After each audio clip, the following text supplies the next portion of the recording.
You're looking at one of the most powerful small form factor PCs I've ever seen, the MAGNUS EN980. This is an i5 and a GTX 980. Not like a laptop 980, no. It's got a full-size 980 with 4 gigabytes of GDDR5. All this is kept cool by a custom water cooling loop that goes over the GPU and the CPU. You can power 4 monitors at the same time. You have USB 3.1, Type-C, and Type-A. You have Wi-Fi, dual gigabit Ethernet, Bluetooth 4, and as far as expandability goes, they have 3 different options. It's equipped with M.2, and there's a spot for you to put a 2.5-inch hard drive. On top of that, just add some SO DIMMs, and that will complete the bare bone. If you want to get it with some pre-installed options, you can grab the EN980 Plus, or if you want that and Windows, just go ahead and grab the Windows unit. I think a lot of our users are going to be grabbing this and installing Linux on it, so let me know which one of these interests you. Yeah, the specs are pretty ridiculous, but check out the size, 225 millimeters by 203 by 128 millimeters. If you guys want any information, click on the link in the description, or watch our review video. You sexy beasts. It's the 3rd episode of The Tech Ever without Logan, and by God, we're going to get it right this time.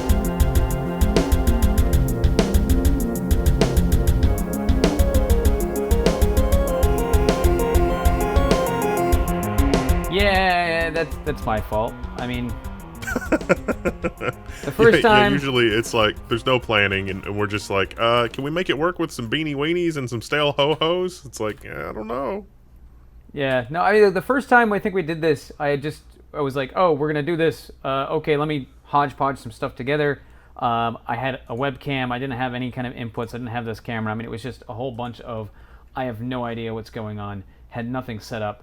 And we kind of made it work. And the problem we ran into was you were also remote, and I think my audio was so low that you couldn't hear me over you.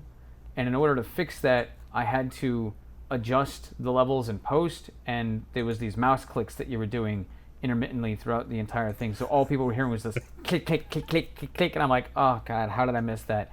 And then when I fixed the audio when I made the MP3 for the podcast. So it was fine in the podcast, but not in the video. I was like, oh my God, I'm sorry guys. And then the second time we did it, we had some more random audio issues. Doesn't even matter. Yeah. It's never productive revisiting past failures, except unless it's to reminisce on a future decision that you're about to do wrong. But in this week, it's the news. I don't know. There's some stuff happening in the tech world, and we don't even know what we're talking about. And I've already completely lost the thing, so we're off to a great start. It's going to be great. Yeah, well, on the bright note, I fixed it. Everything I've learned from my past mistakes, and this should be good. And the only reason I revisit them is, yeah, no, I'm not planning for future nothing. I fixed it. I make the same mistakes all the time, and it's like, why did I do that? What's wrong with me? It's fine. Yeah, you guys still love us. It's fine. It doesn't even matter. But so I fixed it. This should be great. This will be the best show that you and I have ever done. Yes, it's going to be awesome. I've made it easy for us. Okay, so let's just go ahead and kick this off. This is hilarious. If you own one of these really awesome Volkswagen vehicles, I don't think that you should be massively alarmed, but at the same time, it's just amusing that these things are vulnerable. Alarmed. Yes. Or lack thereof. Yeah. No, it's interesting because this is another one of those talking about past mistakes, right?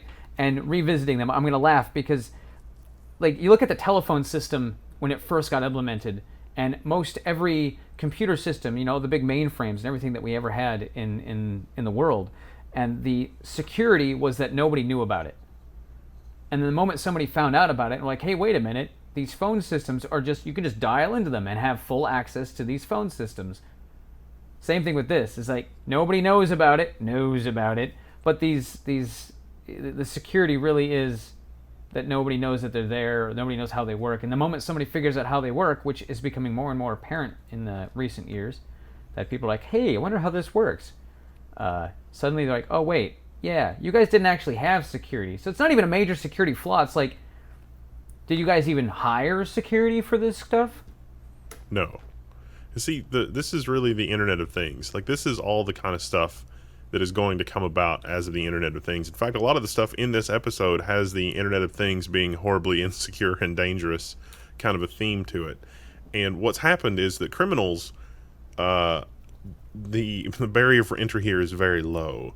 And so it's like, oh, we can just drive around a parking lot until a Volkswagen's headlights flash, or its emergency lights flash or whatever, and then all of a sudden we can get in the Volkswagen and do stuff and steal it. It makes it very easy to steal a car. It's decidedly less secure than the RFID chip in the key, where the key is married to the thing, but it also looks for a wireless signal, so you have to physically put in the key to physically get in through the interlock, but then there's also an electronic mechanism there. This is a purely electronic exploit, and this is very bad news for people that own a Volkswagen in places like Detroit or pretty much anywhere, because it's so easy for criminals to be able to basically steal your car. This is a preview of things to come on the Internet of Things, and we're going to see this in a bunch more stories. It's fascinating to me that we haven't learned that lesson yet. And when people build these things, they haven't learned that lesson. I mean, like, we've got the cars, and we'll move on here to, these are smart door locks. They're not very smart. They're also really easy to break into. 75% of Bluetooth locks have exactly the same type of flaw, which means that if you've got a Bluetooth lock, there's about a 75% chance that criminals can very easily just tell your lock to unlock, and it will happily unlock. And the really great thing about this is the disclosures. So these researchers figured this out a long time ago, and they contacted the manufacturers, and the manufacturers were universally like, eh? In fact, there was one that was like, oh, we already knew about this, but we're not going to do anything to deal with it. Shh, don't tell anybody. If you tell people, then they know. The best security is that nobody knows anything about it.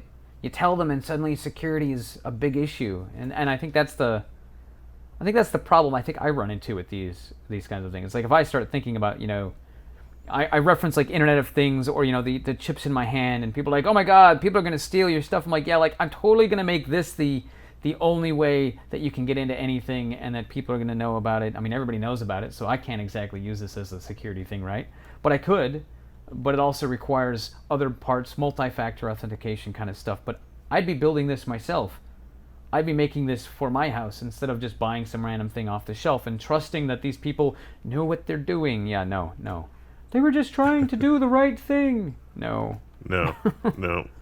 The Internet of Things is not that we shouldn't do the Internet of Things. It's just that we should take a fundamentally different approach with the Internet of Things, because this is how things are going to be. I mean, there's also, in the very next story, there's also ransomware on a thermostat. Now, admittedly, this one is a proof of concept. This is not like something in the wild. The Volkswagen thing is something in the wild. The Bluetooth thing is basically something in the wild at this point.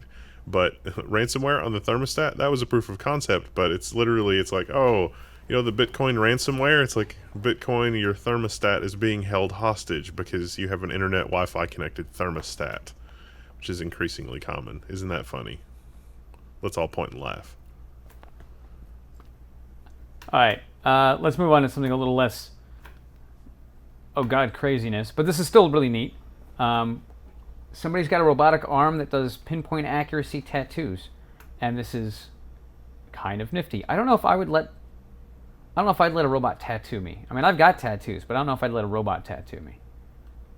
I think I would totally, if I was going to do that, it would totally be about a robot, because I'd really want to look at their software. If their software has some kind of a thing to know that my arm is there, that would be good. So if you look at an industrial robot like this, most of them don't really have a feedback system that works the way that the feedback system that you and I have with our arms. And so it's like, if I'm moving my arm and there's something in the way of my arm, I have to press harder in order to get it to go there. And there's this feedback loop into your brain so that you're pressing harder. Well, the closed loop monitoring thing that's in the robot is, oh, my sensors say that the degree of rotation of this joint is not where it should be. I'm going to dump as much power as I possibly can into the into the motor in order to get it to where it needs to be. There's not really any kind of cognition in the robot to know how deep it has to go. And so if something is wrong when it's tattooing you, instead of tattooing the surface of your skin, it might be tattooing your bone, which would probably be very painful and very bad. Probably could be classified as an industrial accident. So except for that one variable, I think I would rather have a tattoo done by a machine. In fact, I think I'd rather have most surgery done by a machine. But a lot of the surgery robots the mechanism is novel because it incorporates a lot of those physical feedback mechanisms so that the surgeon can kind of feel what the robot feels, but you're sort of operating at a different scale. All that stuff's very fascinating. So this really would be software dependent. I mean, the Yeah, machine's the depending machine, on but is it are you taking a sewing machine needle to your bone, or actually tattooing something lovingly and as gently as it can be on the surface of your skin? That's all down to software.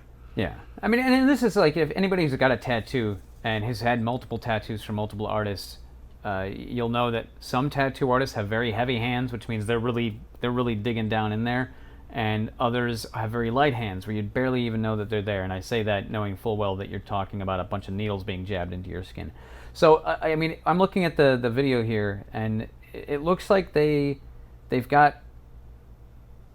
It almost looks like they have to take a test of the individual, and then they map out that individual's skin. So it's I wonder. Yeah, I'm not listening to the video, but I'd be very curious. Yeah, so if you move slightly, it's going to be operating on whatever the work surface was before you moved, which is why they really, really don't want you to move. Yeah, if anybody knows somebody who is involved in this, go ahead and send us a message, because I'd like to have a conversation with these guys, because this would be really neat to check out. Man, I wanted to go into something more happy, but I guess I've gone to something a little more scary. And this is the opponents of the government's constant talk about intentional backdoors, and Microsoft mistakenly leaks its secure boot key. It's like, oh wait, oops, yeah, that thing. This is something we always talk about. We talked about it with the whole Apple thing. So it's like Apple's like, the FBI is coming to us and they want a golden key to be able to unlock all phones, blah, blah, blah. This existed on the Microsoft side of the world with UEFI and Secure Boot, except Microsoft has accidentally leaked their Secure Boot UEFI key, so now anybody can create something signed like as if they're Microsoft. This was originally done for development and testing purposes, but this is, for all intents and purposes, basically the same type of golden key that the FBI was looking for Apple devices, but this is on PCs, UEFI, that kind of thing. Now, there are patches coming out to try to mitigate this, but they say that the patches that exist right now don't fully mitigate this. And I think really to fully mitigate this, you would have to update the UEFI in your computer, which is not, as simple as downloading a Windows update on most computers. Although, interestingly, Windows Update does actually now interface with the UEFI, so you could theoretically receive a UEFI update through Windows Update. I'm not sure a lot of people are aware of that and the very scary implications of that, but it is possible to receive, a UEFI update through standard system hardware, and not very many pieces of hardware actually protect the UEFI in the system at a hardware level from these kind of things, but that's maybe another story. This is literally a golden key that you could use to put any kind of low-level firmware, even outside of the operating system, something that would survive operating system reinstallation, something that would survive, changing physical hardware, like changing the physical disk in a laptop or changing the physical hard drive in a desktop computer. This would allow you to install software that would survive malware, potentially, that would survive that. And so I think probably the malware authors are going to have a field day with this one if it's not immediately patched basically everywhere. Everything that's come out so far really has just been a mitigation. It's not an actual patch. And so this is something everybody should follow to really understand the fallout of why golden keys to unencrypt everything is sort of a bad thing and will sort of not end well. And there's a little bit more detail in the article with that too, if you guys want to read more about that and look at that. It's not all doom and gloom, but it is sort of fun to point and laugh. Well, to an extent, Apple does suffer from this problem as well. Apple has a similar, golden encryption key that they use to sign all their stuff. And so if that key were leaked accidentally in this same way, they would be in a very, very bad spot. But Apple says because of their software and the nature of how they have things set up, no human being has access to that. And we don't know if that's true or not. But in terms of like Apple's signing capabilities and their ability to sign a piece of software and say, hey, Apple wrote this software, you their phone, you install it because Apple wrote it. There is kind of a golden key thing like that already present in Apple hardware. It's just that theoretically nobody no human being has access to that on planet Earth. But that's how Apple pushes out firmware updates. And the firmware updates are actually even signed for specific devices. So you take that key and combine it with yet another key to even try to make it even a little bit more secure. But yeah, golden key, it's not a good thing. So you're saying that Apple's have got the two keys to unlock the safe simultaneously turn on left turn.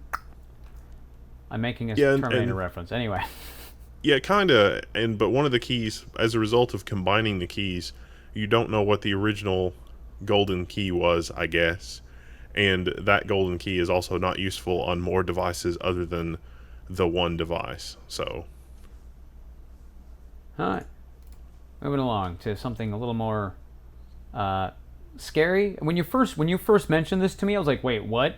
Airlines crashing? Bad? Why didn't I hear about this? And you were really just referencing that on the 8th of August, some computer systems decided they needed to not be working anymore, which is kind of scary when you're looking at that's Delta Airlines and their main headquarters, the second biggest carrier in the United States of airlines. And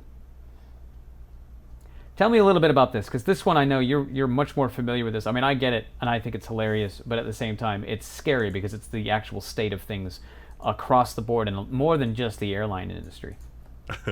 This is also so this is kind of related to the Internet of Things, but in a way that you don't really think. We're talking about the 1960s, 1970s here, when, airlines were like kind of a big thing, and computerization was starting to be a big thing, and, this big giant American industry of airlines is happening. A lot of airlines still use very ancient systems for all of their booking and reservations. And rather than replace those legacy systems, they just keep wrapping them with all the different legacy technologies. And so when you look at the enterprise resource planning, the landscape of that IT ecosystem, and you start peeling back the layers, it's like, oh, here's the layer that we added in the early 2000s. Here's the layer that we added in the late 90s. Here's the layer that we added in the late 80s. And you can just keep going layer by layer all the way back to the original mainframe that's in the 1960s. And so Delta and American Airlines have both suffered major breakdowns lately in their ecosystem of software that a lot of analysts have attributed to not really modernizing their software, not really updating their software. And this is something that I've seen in many industries from articles and books that I've read that are they're basically saying it's some guy figured this out in 1960 and they were really good at their job and then they retired. And rather than try to figure out what that guy did, they just add layer upon layer upon layer to whatever that guy did without actually doing any of the old stuff previously, without actually replacing the old system. So the old system's still there running under the hood somewhere, but then people come in and they're like, oh, let's update it and let's do all this other stuff. And so that strategy may not work so well anymore, as evidenced by airlines having these kinds of problems from their systems. But at the same time, airlines don't want to spend insane amounts of money to do that. And it's been so long, these systems have been in production for such a long period of time. The temptation from new people that are coming in is to just try to replace the old system. But because they're not looking at the old system, when they replace the old system, the new system has bugs the old system doesn't have or that were solved already. And so you have these things called regressions, where the system basically regresses in functionality because it's I'll just use new software and a new technique to solve this problem, but it doesn't really solve exactly the same problem that the old system does because it wasn't translated. And this is a fascinating branch of computer science in general, but it's always interesting to see when you have really amazing technology, really amazing infrastructure that has been put together and depends on old technology like this, because it is always mishandled. This is a really exciting frontier. It's almost like technology archaeology, because nobody has really figured out a good way to handle old technology and bringing it forward without just constantly updating it. This actually reminds me of a couple different things. One that we've talked about before, and another one that I think we've talked about both of these. The first one that I keep thinking about is the fact that NORAD, the launch codes are still on 8-inch floppies for all of those the nuclear launch systems. Was that right? Am I misspeaking here? Yeah. Everything was still on 8-inch floppies. There's a crazy amount of government systems that are still just using insanely ancient stuff because nobody wants to update it. I mean, do you want to be the contractor that goes in and it's like, well, you've got your Raspberry Pis running your nuclear launch codes now. You've been modernized. You got this Broadcom processor, and it's like, yeah, I guess that's one of those things where you start looking at the fact that the equipment that they have in there right now takes up an entire room, and like, this is the thing that controls that thing over there, and this floppy that's just this giant thing gets slotted in, and that's that's what makes this stuff work. And then you replace it with like, okay, so I don't even have anything readily handy. Actually, here you go. This is the thing that's going to control everything now. All of it's crammed in here, and actually it's going to do this and then more, and it will even order you pizza. And I think it was Iron Sky, that really crazy movie. They referenced this when they showed like the iPad had more compute power than an entire spaceship, and it solved all of their computational problems with from the dark side of the moon and those crazy people that were over there. But the other thing I was thinking about was when Logan and I went to CERN and we got to see the CAST project. You start looking at some of this industrial stuff. They had a PLC that was controlling the armature movements of this giant helioscope, and the version of the PLC that they had, like the actual physical hardware, is old enough that it's running on XP, and the manufacturer of that device refuses to write drivers for like Windows 7 or Windows 10 or Windows 8 or anything. And they're just like, well, that's old hardware. There's no reason for us to write drivers for it. Why don't you just buy new PLC? And in a system like that, this is a project that's been running for 10, 15 years, or possibly even 20 years, and that they implemented that that armature movement on that PLC. They would have to completely rewire the entire setup, and that would take months of downtime to get the new system in place. And that thing, it's so old that it doesn't have anything new. Like I tried to plug in, I had it here a second ago. I tried to plug in my old Nostromo, and it doesn't work in Windows 10. At least not by just plug and play. You get to an older, an old Windows XP, just like plugged in. Oh, this thing works. It's suddenly a gamepad or whatever, and I could use it for random bits, but I can't. It's crazy. And this is just consumer grade stuff that I'm talking about here, but yeah, well, that's sort of par for the course, because whoever figured out the articulation on the armature, they probably didn't take really good notes. There's no way to really mathematically prove that the new version is exactly identical to the old version, and so you're totally in a situation where you've got to basically just run with the old thing, because if you open that can of worms and you're not exactly perfect on that on the first try, you've wasted an insane amount of time. So and this is not something we've solved. I mean, we're still deploying systems today where in 10 or 20 years from now they're going to be even harder to support, because things have not been standardized that much in terms of how those things work, in terms of like how to extract the software. There's not really a good separation of like the data from the algorithm, and there's not really a good way to represent the algorithm in an abstract way in implementation that would be forward compatible with any kind of hardware that you could possibly come up with. Although there's probably some Java fans in the audience that would tell me that Java is supposed to do that, and something object interpreted whatever, but those people can STFU. All right. This is kind of an interesting concept. We're moving along to the FCC loses a court battle, let cities build their own broadband. And this title, I think, is a little misleading because it's interesting how all of this works. And I immediately start thinking of things that, the town of Wasilla, where I grew up in Alaska, where it did some of these things. Or actually, the whole Matanuska borough created a municipal telephone, and they call it Matanuska Telephone Association, and it is technically owned by all of the. When it was created, it was in part by all of the people that lived there, and that when you start running all these lines and you start running through all this property, while it's technically it's a company unto itself, there were shareholders that existed as people that were part of the community. It was kind of a little strange how that worked. But look at this here, that FCC is basically saying that, hey, you can totally be able to do this, but then there's state legislation that says no, you can't. And I'm sitting here going, well, why don't we just change the state legislation as the people of Tennessee? Or the other side of this is, okay, well, if the government entity that is the city can't create their own municipal broadband, then all of the people that want this should be able to band together and create their own company that's independent of the municipality or the of the city and create this company as a conglomerate social function. I mean, is that something that's completely off the books? Can we not do that? Well, so the full gist of what's going on here is that the FCC is trying to tell local governments and state governments to a certain extent. Really, it's a states' rights versus federal rights issue. And so, we've always been of the position, hey, it's not a good situation when you've got a company that goes in and gets a monopoly in a local area and runs all the wiring and does all the infrastructure and things like that. But the reason it's been allowed in the past is because you have a company that comes in and says, well, this area is a very rural area. It's going to be a low profit margin area. We'll wire it, but we want a monopoly in exchange for wiring it. And historically, I mean, I'm talking like the 60s, 70s, and 80s, or really 70s, 80s, less than the 60s. Oh, you did see it some historically. The deal was, good for 10 years or 20 years or something like that.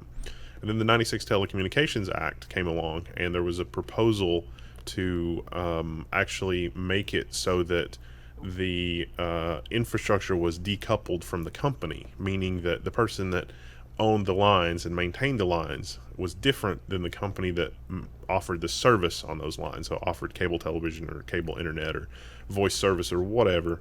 And so this ruling is the FCC saying, we do not think that companies should be allowed to make a deal with a city or with an area or with a state to give that one company monopoly access on providing access to telephone poles for running infrastructure, easements, and all the stuff that goes with that, because it is not in the best interests of the citizenry that are there. Because when there is a monopoly, the prices either stabilize or go up, and the service stays the same or gets worse or perhaps only marginally better.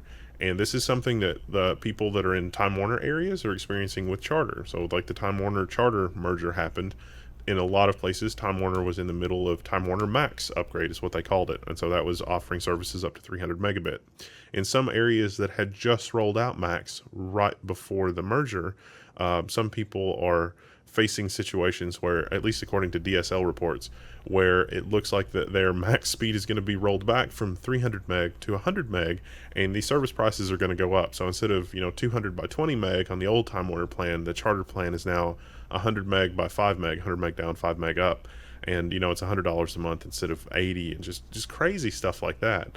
And, of course, when asked for comment, the Charter people are like, we're still working it out, and the dust is still settling, and, things are still happening.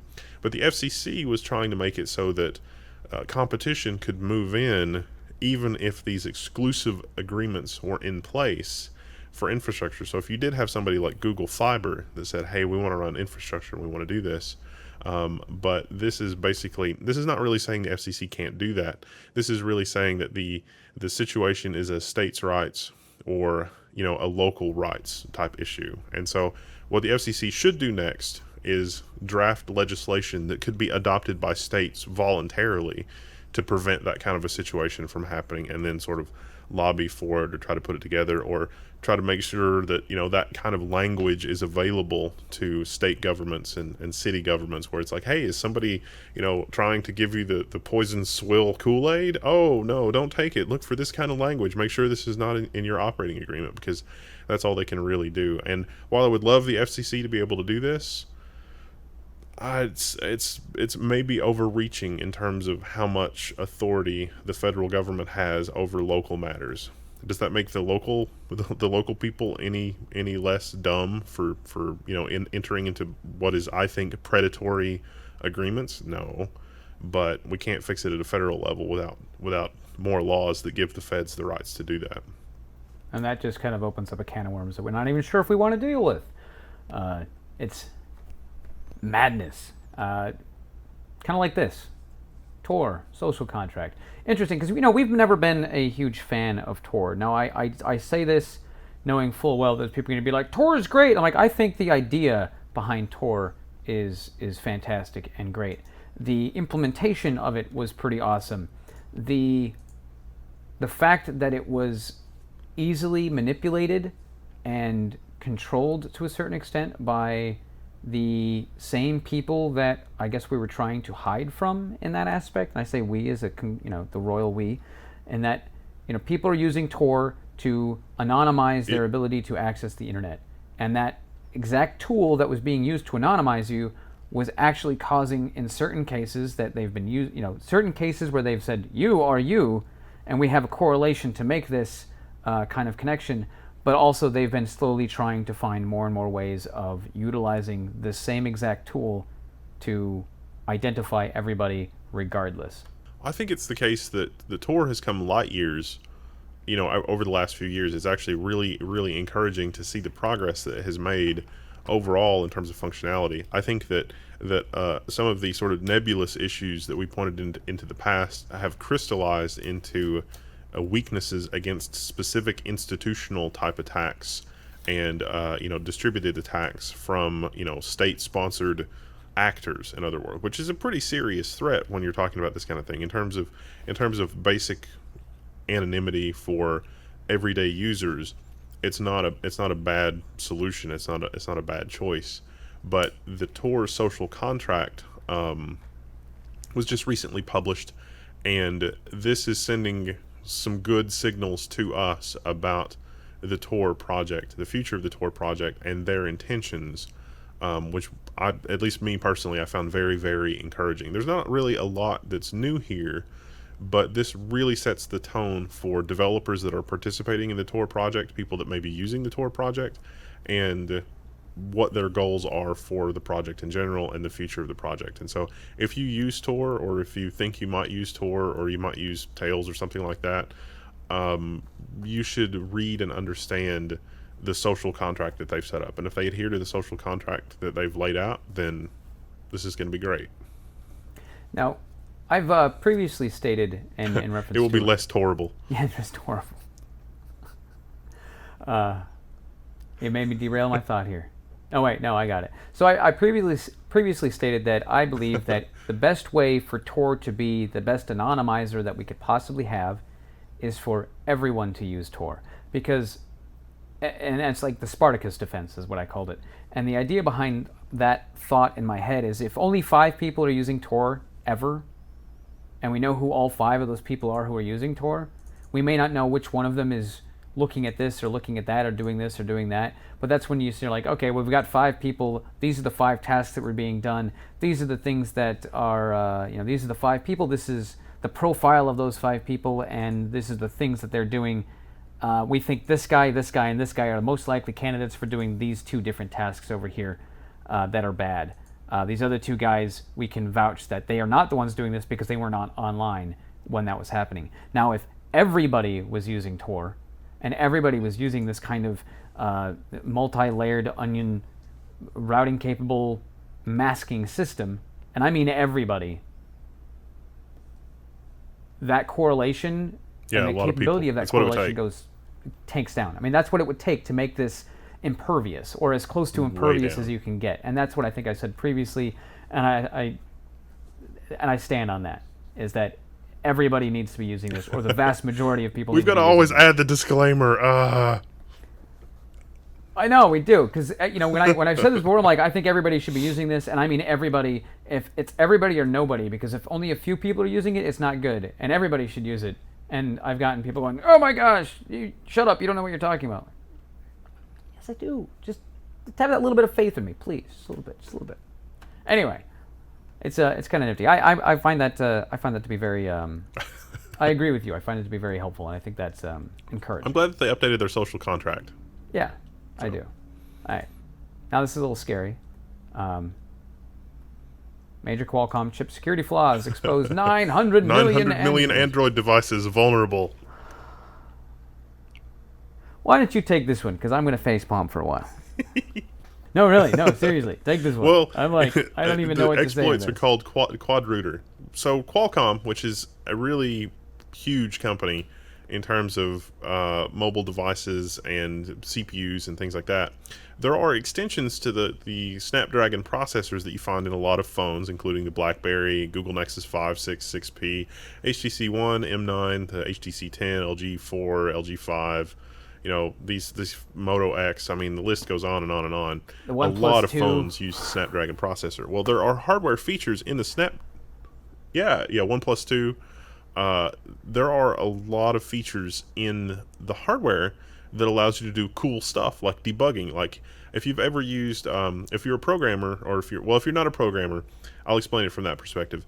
You've got a piece of software on your computer called a debugger, and so you're writing code and you need to play with it. And sometimes the simulator, simulating the processor is not really as good as having the real thing. So a lot of people will just hook up through USB or through JTAG or through some other debugging interface to a physical, real, honest-to-God device.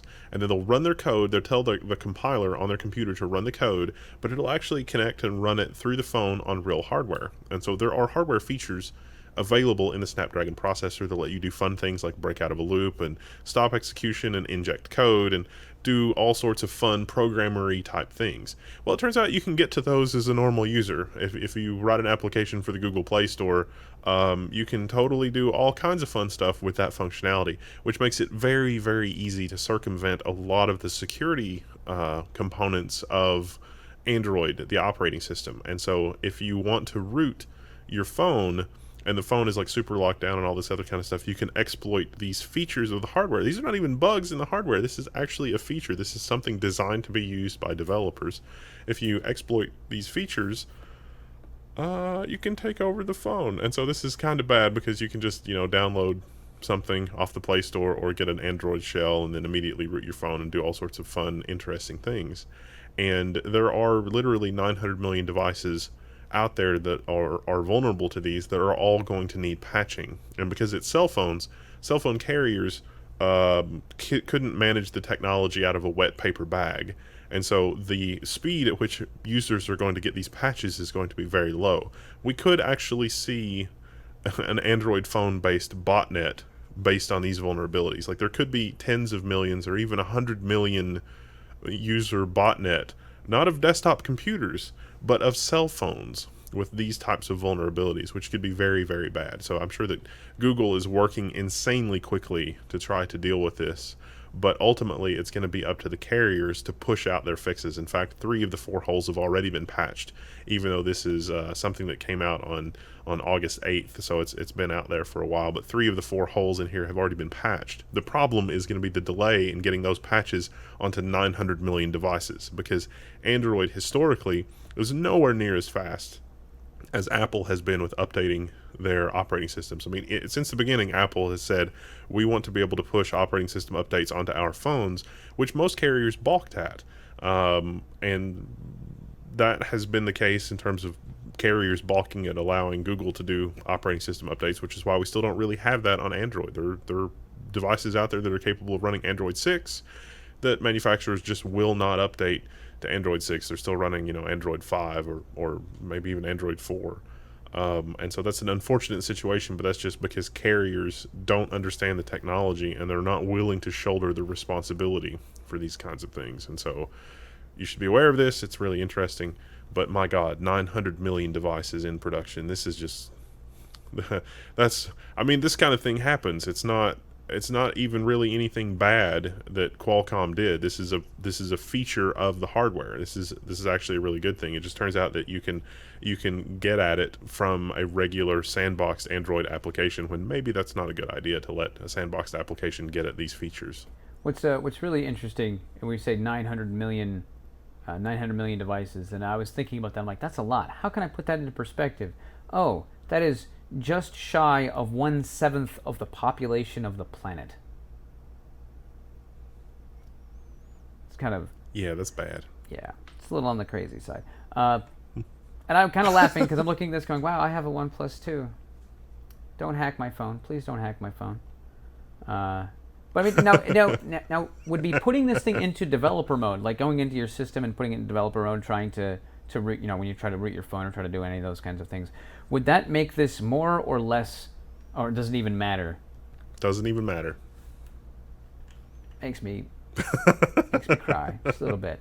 So yeah, but it's a feature. I swear it's a feature. I had a phone that was unrootable, and I used this to root it, and it worked beautifully. It was great. Scary. Moving along. Speaking of Cybercom grows up, Chinese IP theft, and Apple's big bug bounty. I didn't actually get the chance to read this one. I'm like, how did I miss this article? Tell me a little bit more about this, Wendell. I love hearing the sound of your voice, just like I think everyone else does. So, well, this is another one of those security articles. So, bug bounties. If you guys aren't familiar, bug bounties are where companies like Google say, we know we've got security problems, and we'll just, depending on the severity of the security problem that you pay, we will pay you for security problems that you find. Just follow responsible disclosure, disclose the security issues that you have here. Don't post the security issues on 4chan, for example. Make sure that it actually, is a legit security issue, work with somebody, etc., etc. Apple historically has not participated in bug bounties. Apple has been, bug bounties are beneath us. We're Apple, we're, ivory tower or whatever. They have not really been good corporate citizens in that regard because, most of the time companies that have a lot of money, like Google, have gotten a lot of mileage out of the bug bounty. Smaller companies really can't offer much, and so finding if you're a security researcher and you can put on your resume that you worked with Microsoft or Google or IBM or somebody on a security issue, that's a really huge thing for your resume and being able to talk about that professionally. Apple has refused to participate in any of this kind of thing. But maybe as a result of the Apple FBI thing, maybe as a result of outside parties, an intelligence organization, a state intelligence organization having exploits for certain versions of the iPhone, has sort of changed Apple's mind on that. They're like, well, maybe we could use some outside consultants, doing stuff with security in order to improve the overall device security. And so now Apple has a bug bounty program. If you can find security problems in Apple products, you can participate and do the whole bug bounty thing, and Apple will pay you. And so they're a little late to the game, but bravo, good. It's worth mentioning. I've often wondered what will happen, what will happen with my vast hardware collection when I die. I don't have to wonder anymore. Pete Davies, he was a world-renowned arcade collector. He died, which is bad. But his collection is up for sale. And so at Arcade Blogger, they've got this really amazing article where they've got pictures of all of this stuff from this guy's collection. And there were pictures of some of his arcade stuff, and he was just like, yeah, I got one of those. I'm going to get to that someday. And some of it was well known, but some of it was not well known. And if you just look through this, like if you're an arcade collector or you're into old arcade games, I mean, man, the photo gallery here, I'm very sad about Pete Davies having died, but the photo gallery is just mind-blowing. The dude's collection is just unbelievable. But I don't know, some of it is going to be for sale maybe, or Pete Davies Memorial, something like that. But man, in terms of like the collection and all the stuff that they have, I mean, it is just, it's mind-blowing. It really is. This is I'm scanning through this right now. This is amazing. And I'm looking at some of these, some of these arcade machines, like this one's falling apart, but some of these just going, damn. Like, I almost want to say that what they should do is create like a small placard that, previously owned by Pete Davies of the largest arcade collection in the world, and have that placard and just stick it on every single machine. So no matter where they go in the world, they know that that machine was from this collection of all of this stuff. Like, this is amazing. There you go, yeah. Peter Invader Davies collection. There you go, look at that. Farnsworth Fuser. It's like, I didn't get that far down.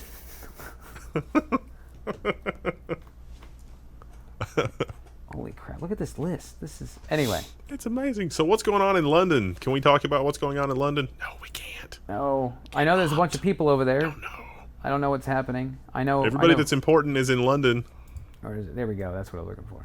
Everybody's in London. This is crazy. And this is like, is this what's happening? I don't know. Is it what's happening? Maybe. I don't know. I kind of laugh. It's like, it's been so quick and so soon. Speculating. I don't even know. I don't know. I don't think that's what if I was Nvidia, I don't think that's what I would do. Because we don't know. We don't know. We literally don't know. We haven't got a call. We don't actually know though. We have no idea what's going on. Logan's off in somewhere. Who even knows? Yeah. In London. Other news, We don't know. if you're on Windows 10, if you haven't already like decrapified it. Oh. Yes. This is like, there was an issue. This is actually talks about how there's an issue with the built-in game DVR in it was one of the Xbox related settings. If you don't just go right ahead and just remove the Xbox package, which is this little line right here, This will get, there's two things that should exist in Windows 10, and you can use that and basically just removes the app packages. But the issue with people having their games locked down to 60 FPS is part of it's a built-in game DVR that you can just turn off. So I don't know. There's a lot of really great coverage out there of the 1060, the 1070, and the 1080, and the RX 470 and the RX 480, and I think RX 460, is that out yet? I don't even know. I've only got an RX 480, so but there's been a lot of quote unquote all over the road benchmark coverage of these cards where people are doing tests and then repeating the tests later, and it's like, oh, this is 40% slower or 40% faster. I'm 95% sure that this Xbox DVR nonsense is what is attributable to 60 or 70% of that. I mean, sometimes you get driver cruft and you just need to clean out the drivers and deal with all that. But this Xbox DVR thing is really a great way to kill a lot of FPS in real world benchmarking in a lot of games. And so I think people that have gotten squirrely results in some of their benchmarking is probably something to do with this Windows 10 Xbox nonsense. And so if you don't use that, just uninstall it. You'll be fine, and you'll probably get better FPS. There are other things you can do to actually just disable the specific DVR functionality, but good lord, in terms of like, it depends on what your system is too. I think, obviously if you've got an i5 2500K with a GTX 1080, you're going to be a little bit more affected by this DVR thing than if you're running a 6800K clocked to 4 gigahertz with a 1080. But be that as it may, yeah, you just ditch all this crap. It'll be fine. Well, it happened today. This thing happened. No Man's Sky is here. It dropped on the PC. The other day it dropped on PlayStation 4, and so far everybody was like, ah! I'm like waiting to download it to test it out. So what's the deal with this game? I don't know. I mean, everybody it's was procedurally generated worlds. Worlds, universe, the whole thing is, it's kind of crazy. Yeah, but it's still kind of shared. So like if everybody starts in a random place, it's kind of like the birthday problem, where I think I saw one screenshot where it's like, I think I found another player's planet, and it's like, well, the chances, even if there's like quadrillions and quadrillions, the chances of that are actually fairly high if it's just random and you're just randomly going around and doing all those kind of things. But all the planets that are found and the inhabitants of the planets and things like that, they're all procedurally generated. I've heard that it is really amazing for the first little bit, and then after that it's the same 20 planets and the same sort of mining mechanic over and over again, and so it's really magical, and then the magic fades really quickly. I don't know. I'm going to go play it shortly. So as of this recording, I reserve this space for some future opinion. As of this recording, I have not played it, but my theory, and this has been kind of hinted at in a couple of places, but my theory or my hypothesis in this in regard was that they had a bunch of stuff that they had been waiting to implement, and it's implemented in some version of the game, and it's there, and they just hadn't hit the button to turn it all on yet, and that the PlayStation got a hold of it the other day. People got that stuff, they got their copies, they got it installed, they got it playing, and there's a whole lot of nothing going on. And that I hope that they were just waiting to hit this button to turn things on when the PC, when it comes out on the PC, and then it's going to be turned on across the board. I also don't remember, it was like last week somebody leaked a copy of this. It's like, I got a copy of this, it's leaked, and yay, I've got it, and there's a whole lot of nothing here. And everybody has been basing everything on that. So as of this recording, I haven't played it yet, and I haven't really looked too much. I haven't seen anything that says that anything is different, but I really hope that there's a whole long laundry list of things that they're going to be like, oh yeah, this is all stuff that's being implemented to make stuff great. So while it's supposed to be really pretty and it's going to be awesome, you're going to be able to run around the ground, you do the mining thing, you fly into space, and you shoot stuff, and yay. I've got my fingers crossed that something great is going to come of this. And if that's the case, you can pick it up on GOG. It's still $60, but I'm sitting here going, for $60, that better be more than just, Minecraft simulator in space. I want to play it. I want to play just to see what happens. I'm gonna as soon as I hit So stop, that's I'm gonna everything download for this week. Anyway, see you guys next week, or something, or in the forums. Subscribe, comment on the forum, do things. Yeah. Come and find me. all that stuff that we're supposed to say, right? That's how it works. Anyway, catch you guys later.